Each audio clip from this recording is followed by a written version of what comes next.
So one of the things I want to be talking to you guys is about really about life balance, and we know in ministry all the dysfunctional habits that we inherit in the name of Jesus, you know. So I'll be talking a little bit about balance, part of that, and so today I am going to focus on the physical fitness side, and I just wanted to say before when we get started later is you're talking to a man who was 250 pounds several years back, who had a 39 body fat percent in my body, and I had a 40 waist.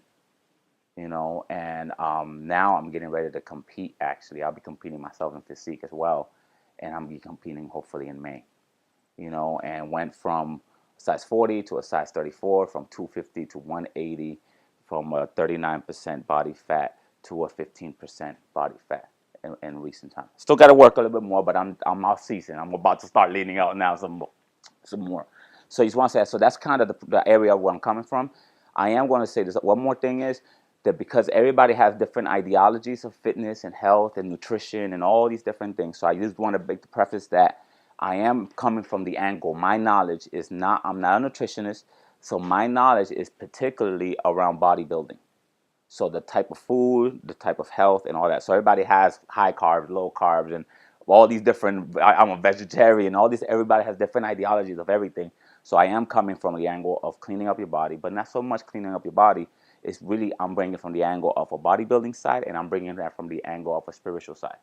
Those two together. Okay. So I got all this. I got about 17 slides, which I'm not gonna go. You're not gonna see one of them, by the way. I'm gonna just read them out of here, but I'm not gonna really go through those. I'm trying to. My goal today, if we can, I'm gonna give you a little bit of some teaching stuff, some motivational stuff, some scriptural stuff, and then I'm pulling back, and I want us to talk through it because I figured that you guys might have more specific questions, and I might have some answers, maybe not. Yeah, I don't know. We'll figure it. We'll see how that rolls out, right? And you might have information that I don't have. So if I may not have the answers and you do, by all means, please feel free to share. But what I really wanted to start with this quote. It says, "When you master your flesh, you master your spirit." You know, remember that we're bodies, souls, and spirits. And so oftentimes as pastors and church planters and ministers, it's called, put it like that, depending on what role you're in, we focus a lot, definitely on the spiritual for sure, right?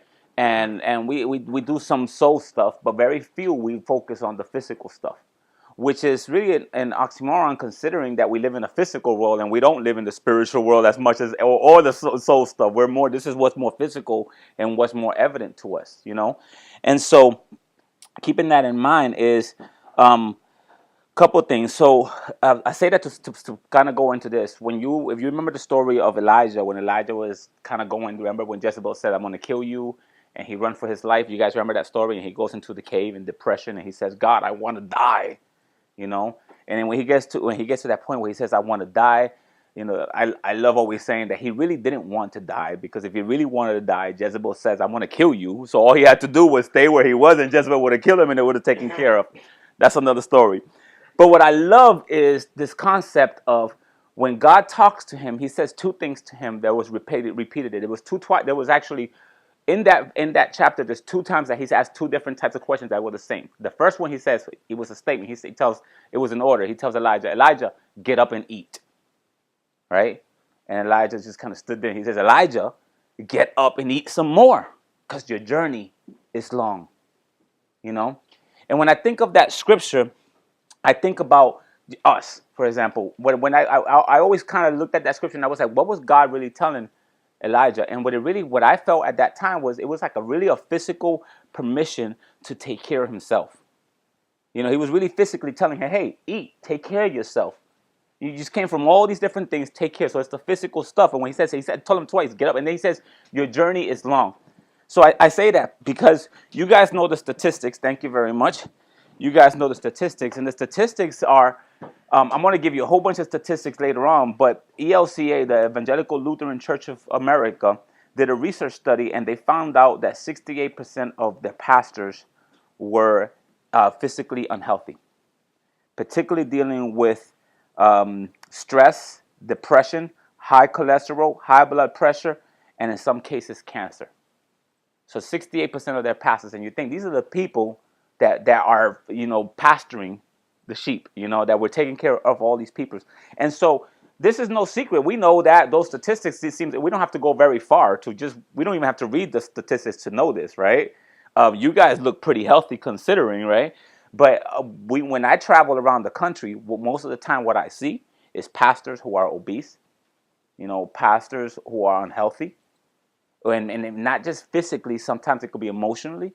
Sometimes it may be in their habits. It could be in their workaholism. It could be sometimes in just their technologies. I mean, I've learned over the years. I've learned now. I've been more and more detached from technology. Jason and I kind of play around a little bit because I tell him I'm not as technological savvy as I think I am. But part of it is because I don't really want to. I want to learn and make my life easier, but I don't want to spend too much time in technology and things. I'm trying to just, when I go home, just for you guys to know, is my phone turns off at 8:30 at night every night. That's a rule. It's off. Well, I'm lying. I don't turn it off. I just put it on silent. Okay? and what I do when I put it on silent, I tell my team know this, and I'm doing this. Let me tell you why. The Bible says train a child the way he should go, and when he gets older, he won't depart. You know that, right? You know that, right? Okay. So what I'm trying to do with the churches, with the launch team, is I'm trying to teach them up front. Pastor has boundaries. You follow me? I'm teaching them up front this. I have boundaries. I have space. I'm enjoying my marriage. They see me go on a date 2 to 3 times a week. I go on dates with my wife. It could be just as simple as going for a cup of coffee. It doesn't have to be not like a real crazy date. But I want them to teach them this from the beginning, and they want to know better. So they know after 8:30, I don't care if I see the phone and I see TC is calling me, I don't pick up. Try me and see for yourself. In fact, if you look at my Facebook post, you will notice that I do post a lot of stuff, but it's always in the business hours. At nighttime, you don't see me post much because I turn my stuff off. I get away from everything. I detach from the world, because at that time I connect with my family. You may say, well, what about emergency? So my rule of thumb is, the reason I put it on silent is because I tell people, if it's an emergency, you text me and say, Pastor, it's an emergency. And to give me a little bit of information. An emergency that you broke your tooth, not an emergency to me. Maybe to you, not to me. Give me a little information. Oh, I got into a car accident. Oh, I'm hospital, whatever. Then I'll immediately pick up my phone and then call them. You see what I'm saying? But that's kind of my filtering way of what I do this. And I do this because, like I told you, I gained all this weight when I went to church plant in Orlando. What happened to me is what happens to all of us. What happened? Everything revolves around food. Come over to my house to eat. And then in Puerto Rican culture, Spanish culture, if you don't eat, it's disrespectful. So it's even worse. And it's not like they're going to give you, vegetables, and they're going to give you some, something like that. What they're going to give you is pernil. You know what pernil is? It's pork roast, the shoulder, the greasy, really greasy part. They're going to give you pernil. They're going to give you rice. They're going to give you yuca. They're going to give you beef. Delicious, because you've been to Spanish restaurants. You smell it. You feel it. It's an experience, right? So that's the way they set you up. For the pastor, you have to eat all the time. That's their way of showing you love. In their mind, at least. But they're really not, in their mind is, I'm showing you love by feeding you. I'm showing you love by taking care of you, but really you're not taking care of me. You may think you are, right? But everything we do revolves around food. And so when we talk about life balance, which is a core value of Charm City Church, our church, was one of the first things I decided in the very beginning when we started was, so I wanted to have balance. And I didn't want to try to implement it later. I didn't want to start something and then say, oh, by the way, our value is balanced. So I started from the very beginning. And it's bit me a whole bunch of times, because sometimes it works against me, this whole balance things.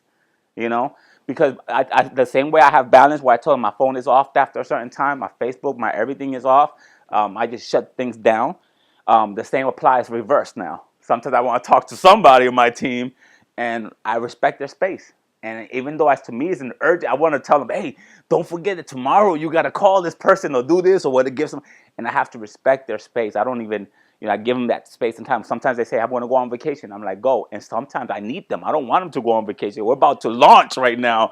Not now. Revolve your vacation around our church services, But I try to give it and receive it. I try to make this thing so we have a low life balance. So I'm going to give you a quick definition of balance.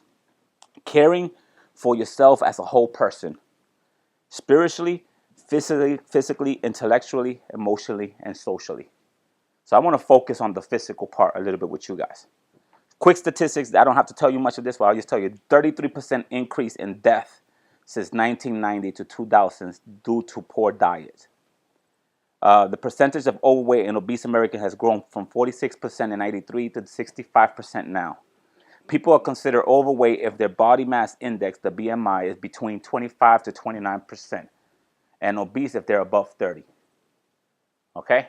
You know what BMI is? Yeah, but it's not. Like in your, what you do, bodybuilding, you know that's not always a good indicator. No, I know that. We do a lot of different things.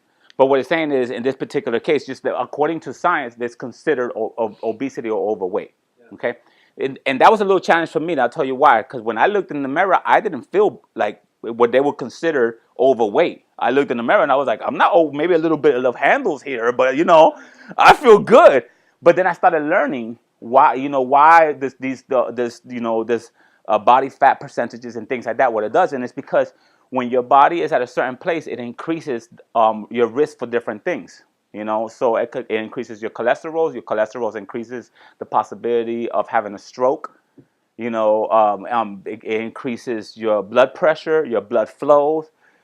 So many other areas. So even though we don't necessarily focus so much on BMI or the body fat percentages and things like that, it's still an indicator from the concept of health, not necessarily for the concept of bodybuilding or whatever like that. But it says so. What it says is I was 250 and I was considered obese because I was 39%. And I looked and I didn't think I was obese, but based on my height and where I was. And so it says that if you're under 20, if you're 25 to 29, you're considered overweight already. Approximately 300 deaths are attributed to obesity. 80% of Americans fail the basic physical activity exam. 80%. Check this. Medicine and science in sports and exercise did a pedometer study and found that Amish men walked an average of 18,425 steps each day, and an Amish woman an average of 14,196 steps. Comparatively, the average American walks about how many? How many do you think? Okay, you went too low, but anybody else? We'll just guess. 5,000 exactly. Versus 18,000. You know what? That's the difference in regards to calories. It's the difference of about 600 to 700 calories a day. That being burned. But yet, if what they eat and you look at their, it says when you look at the difference alone, it's like about 400, 700 calories. And what they eat very similar food to ours. But when you look at their body at their body types and you look at ours, it's completely different. I went to Cuba. I go to Cuba every year around October, November on a missions trip. And I went to Cuba, and I'm exercising every morning. I go out jogging, and I invite the pastors. They was like, no. And nobody wanted to go with me.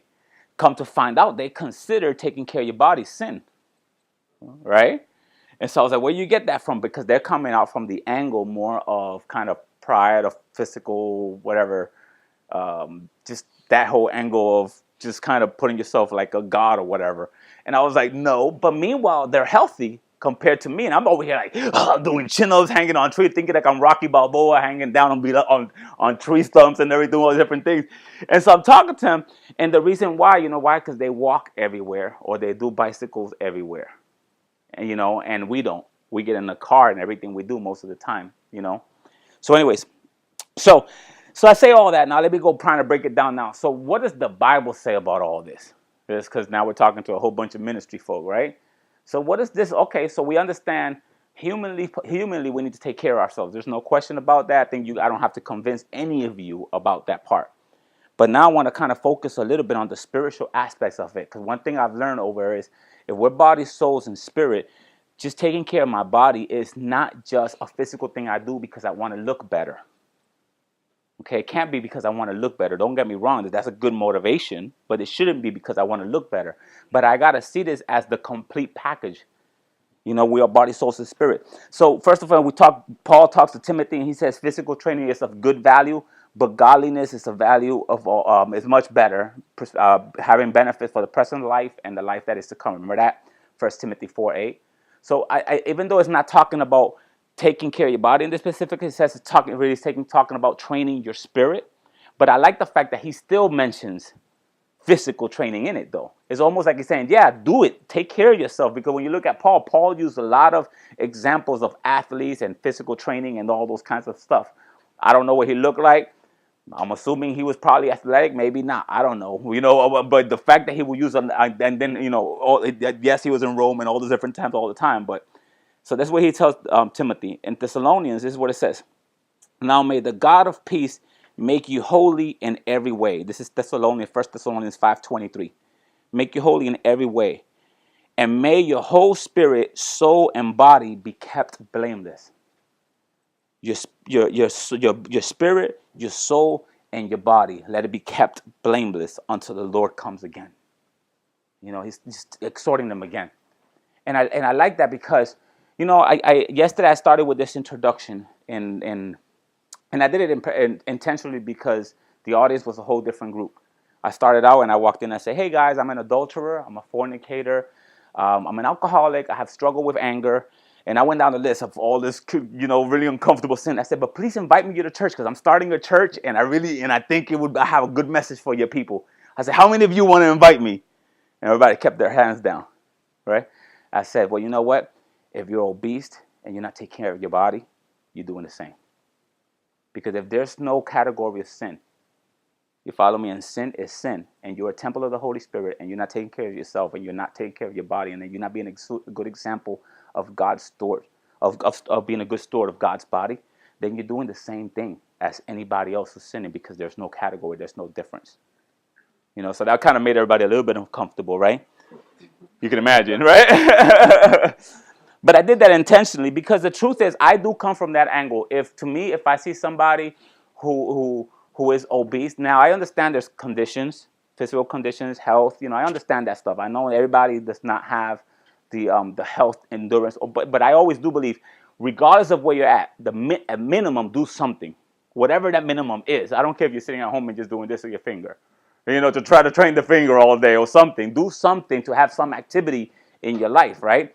Because to me, because this is from the physical world now, and I tell you this because I didn't think I would think like this until now that I'm in this world. When I see somebody who physically does not resemble self-control, to me, it's don't talk to me about self-control. Don't talk to me about lust. Don't talk to me about alcoholism. Don't talk to me about adultery. Don't talk to me about fornication. Don't talk to me about none of this other stuff. If what I see over here is showing me something completely different. And that's the way I think. And the funny thing is, I didn't think always like that. I started to think like that as I started to train. And this is what's even worse is, I told you I'm in a competitive world, and I'm around gym people all day, and promoters and all these different types of people. And the funny thing is, that's the way they think about the church people anyways. Because as I talk to them, you should see some of the conversations I've had with some of the people at the gym about what they think about pastors, what they think about churches, what they think about health. And so I'm always trying to find a way to try to cover it, but that's the way they think. And that's the way their ideology is. He goes, the Bible says, don't you realize that your body is a temple of the Holy Spirit who lives in you, was given you by God. Who was it given to you by? By God. You do not belong to yourself. That right there. My body is not my body. It belongs to God. And so the same thing that I have reverence, I pray every morning, I read my Bible every single day. I go through all these, ritual programs of devotions to take care of my spirit and my soul. The same happens to you spiritually. You need to, physically, you have to also take care of your body because your body, soul, and spirit. Continue. 1 Corinthians, it says that you're allowed to do everything, but not everything is beneficial. So just because you can do half of the stuff that you can do, doesn't mean it's beneficial. 1 Corinthians chapter 9, verse 25, I love this verse. It says, all athletes are disciplined in their training. They do it to win a prize that will fade away, but we do it for an eternal prize. Even though he's talking about something else, he's talking about spiritual discipline, he's talking about, the training of the spirit, the training of the soul, and that kind of stuff. But the ideology is still the same. And then he says, all athletes are disciplined in their training. You have to do, because see, the thing is, your vision determines your discipline. So if you're saying, I want to be for example, I have certain goals for me. Number one, I want to be there. I want to live till my very last. I want to live as I'm very, very old that I can't even walk anymore. And I want to still be kind of playing with my grandkids, great grandkids, or whatever. That's one thing I do want in life. I want to be one of those kinds of people. I like older people for whatever reason, Don't have much gift for them, but that's something I want in my life. And I want to be one of those. My grandfather lived till he was 98, and still strong. Things was not functioning as the same anymore, but he was just still cutting with machetes, working in the fields and working in the farms and doing all this stuff. I want to be that type. I want to pass it on. I want to be able. I don't see myself. Maybe I will retire eventually, but I will really. I want to see myself being an older, old man, and still passing out wisdom and talking to people and ministering to people and loving and writing books and being. That's kind of a dream I have. When I look at my life, I want to look at. I want to stand up in a mirror and not feel ashamed of what I'm looking. And it's not to say that there's nothing wrong. I'm not talking about everybody has to be athletes. That's not what I'm saying. Not everybody has to be a competitor. That's not what I'm saying. But at least where you're at, yourself. Am I doing what am I supposed to do, or am I just cutting corners, or just kind of living not being a good steward of my body and my soul, and just kind of compromising it or justifying it a little bit because of my lifestyle or because of my preferences or because it's comfortable. Okay? So I'll continue. I love 3 John chapter the third letter of John chapter 1. It says, "Dear friend, I hope all is well with you, and that you are healthy in body and in spirit." Ephesians, I love this one because I've never read it this way. It says, that whole scripture says, "Love your husbands, love your wife as Christ loves the church." Right? You know that one? I don't know why I missed this one. I learned this one for yesterday when I was teaching. It says, "In the same way, husbands ought to love the wives as they love their own bodies." That's out there. Love your wife as they love their own bodies. For a man who loves his wife actually shows love for himself. No one hates his own body, but feeds and cares for it. You don't hate it and you don't take care of it. That's what it's saying. It says you take care of your body, and that's how you love your people. And then it says, just as Christ loves the church. 2 Timothy, and I think that's the last verse I'm going to have for you. "For God has not given us a spirit of fear," you know that one, "but a spirit of timidity, power, and self-control, sound mind, self-discipline." This is a guy named Adrian Rogers. I don't know if you ever heard of him. I didn't until I heard this quote. It says, "With our spirits, we have spiritual life and relate to the world above. With our souls, we have an emotional life and relate to the world within. With our bodies, we have a physical life and relate to the world around us. When we are right spiritually, we are holy. When we're right emotionally, we are happy. And when we're right physically, we are healthy." So it's taking care of what God has given you, of your body. And so there's a whole bunch of other things I could share with you. I got like some principles and strategies, and I got some key indicators of effectiveness and things like that. I'm going to keep them up here just in case. But I want to just kind of open it up a little bit to, obviously I'm looking in the mirror. I mean, not in the mirror. I'm looking right here, and I see a lot of people that do take care of themselves in comparison to maybe physically you do. But let's talk, what are some of the challenges as pastors that it's a challenge for us to take care of ourselves of? Yes. I'd say definitely time management is huge. I think it's a big part of it. And also, if you haven't worked out, to get back into it, it's tough for a lot of people. I always lift the weights, and then so now I'm on the road a lot. And then what works for me now is I don't get to go to the gym a lot, which I love. You get to mingle with a lot of knuckleheads, 27-year-olds. I love it. Yeah. Yeah. But I got this whole thing in my basement, so it's funny. So like testosterone gets going, I like scream at my kids sometimes when I'm doing something. But it's a time where I get to have them too. If I have busy schedules, they're down there playing, I'm talking, but I'm also working on doing my thing in the basement. I have a really small stuff going on.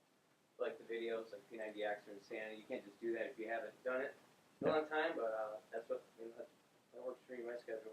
So let's talk. A day or two, but you know what I mean, like carving that time out. So let's talk about schedule, because that's what everyone would say that's the greatest challenge, right? We would probably think it's schedule. I used to have that same challenge as well, but you know something? I have the same amount of hours you do. There's not one, just none of us have 1 second more, 1 second less. You just revolve your life around what's a priority to you. So, for example, before I used to try to have my devotions in the morning, because that's the religious way I had trained, right? You have pray in the morning and spiritual time and all that stuff. But I realized I was doing that, and I'm borderline ADD. Just want you guys to know. I'm in there. I'm not sure. The doctor hasn't diagnosed me officially, but I think I am, right? Okay, so I'm borderline there. And so what happens is I want to go train. I want to do something. I'm ready to go. So in the mornings, it's bad for me to have quiet time with the Lord, because I'm like giving God like a really cheap devotional connection. It's like, all right, God, I gotta go. So talk to me now, because I got his 3 Bible verses and I'm gone, you know? So I didn't realize. So what I do now, I wake up at 5 in the morning every day, and I'm at the gym by 5:30. And I'm home by 7-ish. And guess what? By that time, I'm relaxed. I just burned all my energy. And it's a lot easier for me to talk to God at that time. A lot easier. And not only does it help me doing that, it actually helps me focus. Because when I train my body, I don't know if anybody have had that experience. When you train yourself physically, it helps you spiritually as well. Because my disciplines, when I talk to God, it's like, for me, I always feel like if I can control my flesh, if I can literally control my flesh, then it's easier for me to talk to God and to pay attention to him and tell you, if I'm already up, I'm already dressed, I'm already wide awake, and I can sit down and just give God his quiet time. But I want you to know, you make time. How many have been in love before? Come on, let's be real. Let's keep it real for a moment. Okay. So when you are in love and you got that person you're in love with, how hard is it to see them? Very easy. It's very easy. Why? Nothing else matters. Nothing else matters. Am I right? When I met my wife, I would go across town on my lunch break to drink her flowers almost every day. 1 rose or 2 and a couple candies. Across town. I mean, sometimes my car wasn't working. I was running just to because I want her to know when she comes back and sat her at wherever she was at, she felt like, wow, he loves me.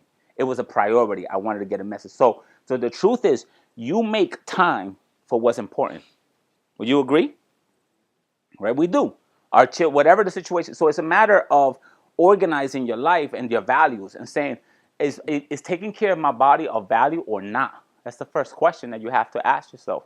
And maybe in some cases you might think no, in some cases you might say yeah. But every year, New Year's resolution, everybody says yeah. And for the first 6 weeks of the New Year's, it's the worst times in the gym, right? Because everybody else has a New Year's resolution, because one way or another, we all want to take care of ourselves, but we don't make it a priority. We don't really handle that. So time is very important. And so I really want to say that in my case, we just make time. Everything revolves around fitness in my family. Health, not really fitness. It revolves around health. We try as much as possible. There's areas in which we compromise here and there and what we give in, depending on importance or emergencies and those kinds of stuff.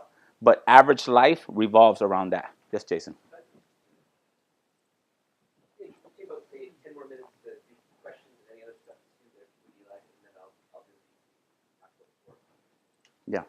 Connect this a little bit to Don's stuff, or just discipleship for a church as well. Because not to detract from how this really is vital for us to go to business as ministers of the gospel, but then there's also a piece of this with how you do this in your church community. And say a little bit about specifically yours, but then others who can make the connections, because they may not have the same issues, but in the urban context that you minister in mostly, this is not just, this is sort of life and death thing too. Yeah. Well, all the statistics are even worse for ethnic folks, unfortunately. It really is. For Latinos and African American is just ridiculous, the statistics, because of what we eat, because of what we do.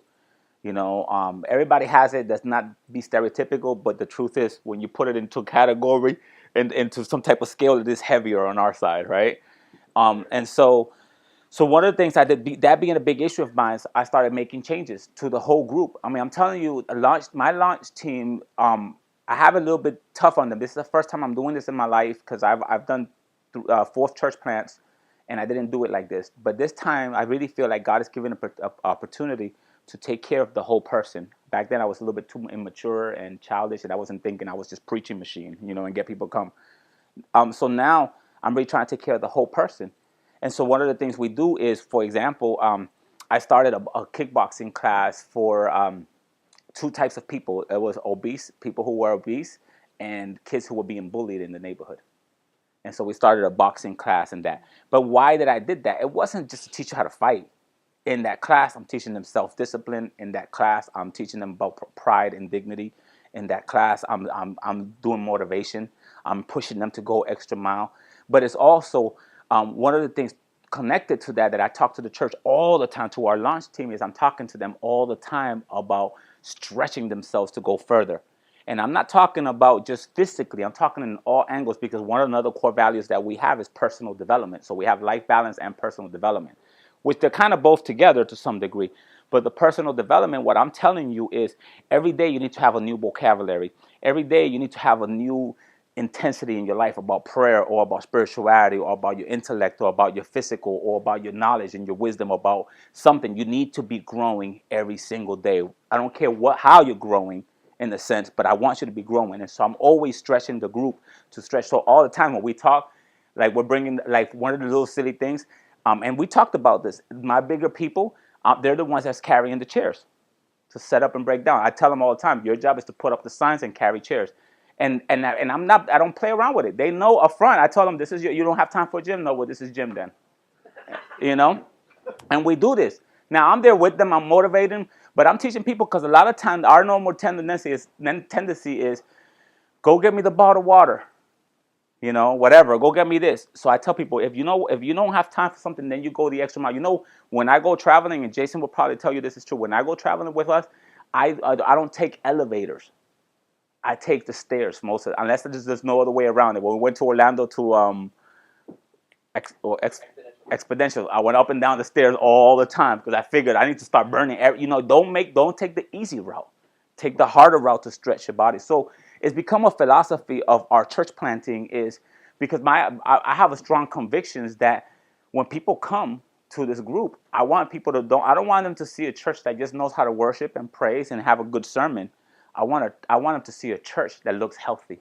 Say about the potluck thing that you had to.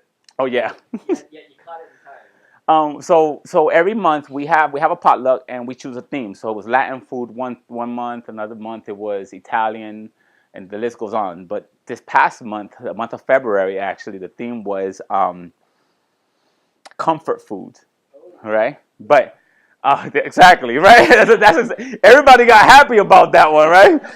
And so I don't think the term comfort food. There's a lot of things that I don't necessarily think that way, you know.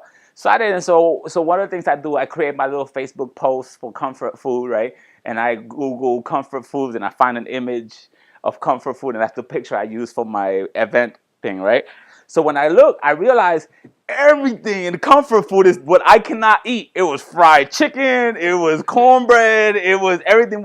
And I was like, oh man, what am I going to do? Because it's just completely contradicting to what we want to do. So I changed it. I put comfort, healthy food.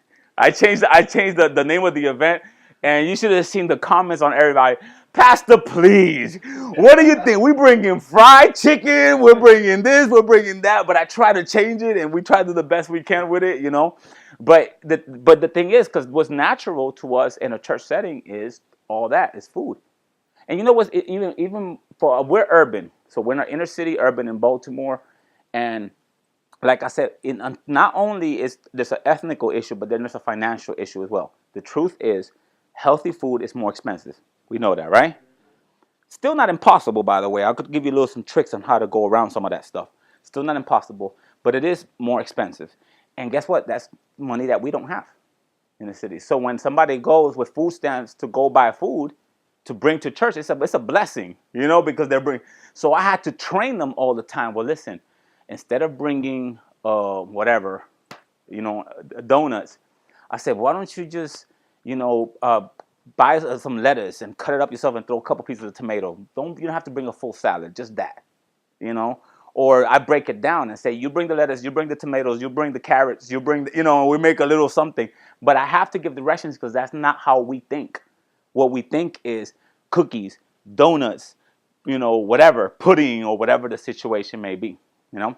So anybody have a question so far? Yes. This may be a little bit out of the scope of this, but where would you put sleep in that?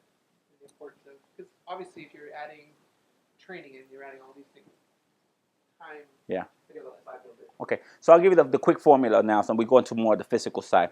So we're more extreme, my wife and I, because of our goals. The goal, the goals are competition, so the discipline is a lot different. Okay, but we do tell everybody. For example, I said I turn off my phone at 8:30. I'm asleep by 9:30 every single night. I sleep 8 hours a day. Fortunately, sometimes I can't, but I try. That's my goal, right? And I talked to the whole group about that as well. So you need to sleep. When you sleep, your body is refreshing. Your muscles are strengthened. Your muscles are relaxed, and it begins to build each other back up, and you begin to recreate your body again. All right. Many times we don't sleep.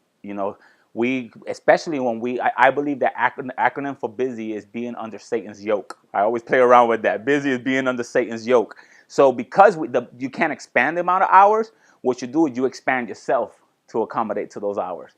So the less sleep, you can do more because you don't have time. So, but what you're really doing is killing yourself, and you're deteriorating your body, and you're gaining all this extra weight when you don't sleep. Couple of quick formula stuff is, so sleep is very important. The other thing is a lot of people get rid of carbs. Okay, now with this, depending on the train of thought you come from, we can play around with that a little bit. But from bodybuilding perspective, okay, carbs is very necessary. That's how your body gets this energy. So we eat carbs, and very important. And I eat 6 to 7 meals a day. Okay, so and in those 6 7 meals, I'm under 3,000 calories a day in 6 7 meals. And I eat a lot of food. If you see how much I eat, I'm always hungry. Okay, I eat 6 to 7 ounces of meat in every single meal. I'm a big meat guy, big protein guy. Some people are vegetarians and things like that. God bless you. I can't do that. That's okay. That's another story. But I eat that much. I eat fish. I eat all that stuff. So eating, sleeping, and resting and water. I drink 1.5 gallons of water a day. And I walk around with my gallon. Sometimes you see me, Jason. I walk around with a real gallon. That's what, look at me right here, right now. 3 bottles. And I got them because I'll be drinking them before I get out of here today. And I'll wrap up a few more before I get out, So, yes. Anybody has another question? Talk to me about nutrition stuff, and I'll talk to you a little bit about it. I'll tell you a little bit then here. All right, so here's this. Did you guys know that most church people, every church that we go to has a mission statement that says something around to reach the lost? Would you agree? Right? There's something around it. But if we look at our daily activity, we don't often spend time with the lost. We spend time with the church folk, right? So we have Bible study, we have prayer groups, we have women's ministry, men's ministry, whatever. Some type of that. So one of the things, the gym, I think you mentioned it earlier, the gym is one of the most effective place to reach and find unchurched people. It's awesome. We're just in there. Just even aspiring somebody is a conversation. Getting on the treadmill with somebody, or whatever the situation is, you develop conversations with people. And so our church, we've grown it out of gym folks at our church. And it's all these random people that wouldn't go, but because I'm actually around people that don't go to church, gives me access to that type of people. So it's really going into different locations.